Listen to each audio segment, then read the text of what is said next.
ભગવાનનું ઐશ્વર્ય છે. પરમાત્મા શિવે તો એ કામને દહન કર્યો, પણ ભગવાન કૃષ્ણએ એને દમન નહીં, એને વશ કર્યો છે. ભાગવતજીમાં લખ્યું છે, પરમાત્માને મોહન કરવાની શક્તિ ઉત્પન્ન ન કરી શક્યો. કામ કૃષ્ણને મોહન કરવાની ઉત્પત્તિ ન કરી શક્યો. સ્વયં પોતે ભગવાનમાં મોહિત થઈ ગયો, અને એટલે ભગવાનનું એક નામ છે મદન મોહન. પરમાત્માના એ લીલાઓની અંદર આવી અને કામ પોતે પણ એટલા પ્રહારો કર્યા છતાં ભગવાનનું મોહન ન કરી શક્યો, એટલે મદન મોહન પોતે બની ગયો છે. અને ચૈતન્ય ચરિત્રામૃતમાં લખ્યું છે, જેની પત શરદર્પ સ્વયં નવકંદર્પ નામ ધરે મદન મોહન.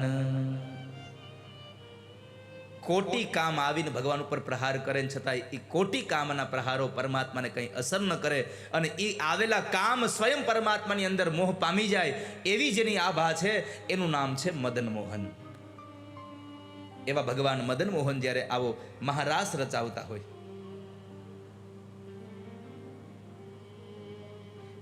એક બહુ અગત્યની વાત, આ ધરતી ઉપર પેલો વેલો રાસ રચાયો હોય ને તો આ મહારાસ. બીજા ગમે તે ગ્રંથને તમારે વાંચવા હોય તો વાંચી જુઓ. ભાગવતજીમાં જે મહારાસની વ્યાખ્યા આપી છે, ભાગવતજીમાં જે મહારાસની કથા કરી છે, એ મહારાસ પેલા કોઈ જગ્યાએ રાસ રમાયો હોય એવો ઉલ્લેખ ક્યાંય નથી. ત્રેતા યુગમાં તો નહોતો જ, કેમ કે રામ ભગવાનની હારે રહેલા ઋષિમુનિઓ પરમાત્માના એ આનંદને મેળવવા માંગતા હતા.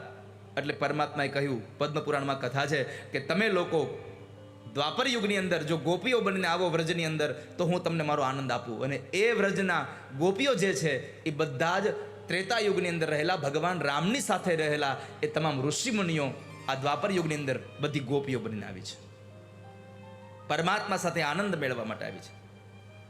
બીજું, આ રાસ નથી ખાલી, આ મહારાસ છે. મહારાસ કોને કહેવાય? જે ભગવાને વ્રજ ગોપીઓની સાથે વિહાર કર્યો. ગોપીઓમાં પણ બે ભેદ છે, એક સુહૃદ પક્ષા અને એક વિપક્ષા. સુહૃદ પક્ષા એટલે કે જે ભગવાનના મિલનમાં આપણને સહાયિકા બને છે એવી જે ગોપીઓ છે એ સુહૃદ પક્ષા છે, અને બીજી વિરુદ્ધચારિણી જે છે એ વિપક્ષા ગોપીઓ છે. આવી બે પક્ષની એ ગોપી ધારાઓ. પણ આ શારદીય પૂર્ણિમાના દિવસે જે રાસ રચાયો એ મહારાસ શું કામ કહેવાયો? તો કહે છે કે સુહૃદા પક્ષા અને વિપક્ષા આ બધી ગોપીઓ ભેગી મળી અને શારદીય પૂર્ણિમાના દિવસે જ્યારે એ રાસ રમે છે એટલે એ મહારાસ થયો છે. બધા ભેગાઓ છે, પોતાના તમામ વિચારોને છોડી અને પ્રભુમાં આકૃષ્ટ બની અને ભગવાનની અંદર ભગવાન સાથે રમવા આવે છે, એટલે મહારાસ થયો છે. ભગવાનની સેવામાં એ જ્યારે મહારાસનું જ્યારે આયોજન થતું હતું ત્યારે એ ભગવાનની સેવામાં 8 સખીઓ હતી. રાધાકૃષ્ણની સેવામાં 8 સખીઓ હતી. લલિતા, વિશાખા, સુચિત્રા, ચંપકકલ્લતા, રંગદેવી, સુદેવી, તુંગવિદ્યા અને ઇન્દુરેખા. આ 8 સખીઓ ભગવાનની, રાધાજીની 8 સખીઓ છે. એ 8 સખીઓને એક એક મંજરી હતી. રાધાજીની 8 સખીઓ છે, એ 8 સખીઓને એક એક મંજરી હતી. રૂપ મંજરી, રતિ મંજરી, લવ મંજરી, મંજુલ મંજરી, કસ્તુરી મંજરી, ગુણ મંજરી અને માદક મંજરી. આ 8 મંજરીઓ હતી. અને જે ભગવાન આ માતાજીની જે 8 સખીઓ છે એની હારે અનેક એવી ગોપીઓનું ઝુંડ હતું જેને યુથ કહ્યું છે. એમાં ગોપીઓના અનેક યુથોની તમામ ગોપીઓને સાથે લઈ અને રાસલીલામાં પ્રવેશ કરે. આ ગોપીઓમાં પણ 2 પ્રકારની ગોપીઓ છે, એક નિત્ય સિદ્ધા ગોપી અને એક સાધન સિદ્ધા ગોપી. આ 2 ગોપીઓ સાથે મળી અને પ્રભુ સાથે જે રાસ રમે છે. છેલ્લી વાત, આ રાસલીલાને જો યોગની દ્રષ્ટિએ આપણે એને સંબોધન કરવા જઈએ અધ્યાત્મ જગતમાં, આપ સૌના માટે આ રાસ એટલે શું?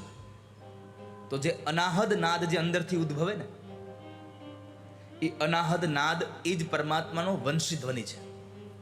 આપણી અંદરથી જે એક એવો નાદ આવી જાય કે જે આપણને આમ આહલાદિત કરી દે. ક્યારેક ક્યારેક એકલા બેઠા હોય ને એવો રંગ ચડે કે ન આવડતો હોય તો ગીત ગાતા હોઈએ, ખબર છે? જ્યારે શબ્દો ન આવડે ત્યારે આપણે એને સંગીતમાં મળીએ લેવા, પણ એ જે નાદ ઊભો થાય છે અને જે આપણા આખા શરીરને રોમાંચિત કરી દે છે, એ અનાહત નાદ છે. એ સ્વયં પરમાત્માની વંશી ધ્વનિ છે. અનાહત નાદ એ વંશી ધ્વનિ છે. આપણા શરીરમાં રહેલી અનેક નાડીઓ જે છે એ બધી ગોપીઓ છે, અને કુલ કુંડલીની નાભીમાં જે શક્તિ છે એ સ્વયં રાધાજી પોતે છે. અને આ મન મસ્તિષ્કની અંદર જે સહસ્ત્રદલ જે કમળ છે એ આપણું વૃંદાવન છે. અને એ સહસ્ત્રદલ કમળની અંદર આ ચક્રની અંદર આવી અને પરમાત્મા પોતે રાધા કૃષ્ણ જ્યાં રાસ રમે છે એટલે પરબ્રહ્મનું મિલન થાય છે. જ્યાં સુધી યોગની દ્રષ્ટિમાં તમે જુઓ, આપણે નથી કહેતા કે એ માણસે એટલી સાધના કરી એનું તો અહીંયા બ્રહ્માંડમાં બધું ભેગું થઈ ગયું, એનું આ ચક્ર ખુલી ગયું. આ ચક્ર ખુલી જાય ત્યારે પરમાત્માનો અહેસાસ થઈ જાય, ત્યારે પરમાત્માનો અનુભવ થઈ જાય. અને એ પરમાત્માના અનુભવ માટે થઈ અને માણસે મહારાસમાં જવું પડે છે. એવો વૃંદાવનમાં જે ભગવાને રાસ રચ્યો, આ મસ્તિષ્કના સહસ્ત્રદલ કમળમાં જે વૃંદાવનના જે પરમાત્માએ પોતાનો અનાહદ નાદ, પોતાની નાડી રૂપી ગોપીઓ અને કુંડલીની શક્તિ એ રાધાજી દ્વારા એની સાથે મળી અને પરમાત્મા જે જીવને આનંદ પાવે છે એ મહારાસમાં પ્રવેશ કરાવ્યો. અને જ્યારે ભગવાન પોતે શરદ પૂર્ણિમાની રાત્રિએ ભગવાન પી તારાત્રિ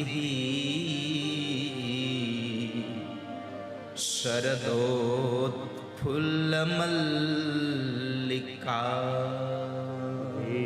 ક્ષરંતુમ મનશ્ચક્રે યોગમાયામુપાશ્રિતઃ. યોગ માયાને સાથે લઈ અને ભગવાને લીલા કરી છે, એવો રાસ રચાવો છે. અને એવા પરમાત્માએ જ્યારે શરદ પૂર્ણિમાની અડધી રાત્રિએ જંગલમાં આવી અને પરમાત્મા પોતે શૃંગાર કરીને આવ્યા હતા, પોતાની છાતી ઉપર ચંદન લગાડીને આવ્યા છે, માથામાં મોરપીંછ નાખીને આવ્યા છે, ભગવાને માળાઓ પહેરી છે. અને પ્રભુ પોતે જ્યારે વંશીનાદ કરે છે, ભગવાન વેણુનાદ કરે, અને એ વેણુને સાંભળી અને અડધી રાત્રે ગોપીઓ જ્યારે આવે છે ત્યારે એ બધી ગોપીઓ આવીને ભગવાન પાસે જ્યારે ઊભી રહી તો પરમાત્મા સ્વાગત કરતા બોલ્યા છે, સ્વાગતમ વો મહાભાગા પ્રિયમ કિમ કરવાણિવ. રજસ્યાનામયં કચ્ચિદ ભૃતાગમનકારણમ. ભગવાને સ્વાગત કર્યું. હે મહાભાગાઓ, આવો, હું તમારું સ્વાગત કરું છું. તમને શું પ્રિય છે એ પ્રિય કરું. આટલું કહી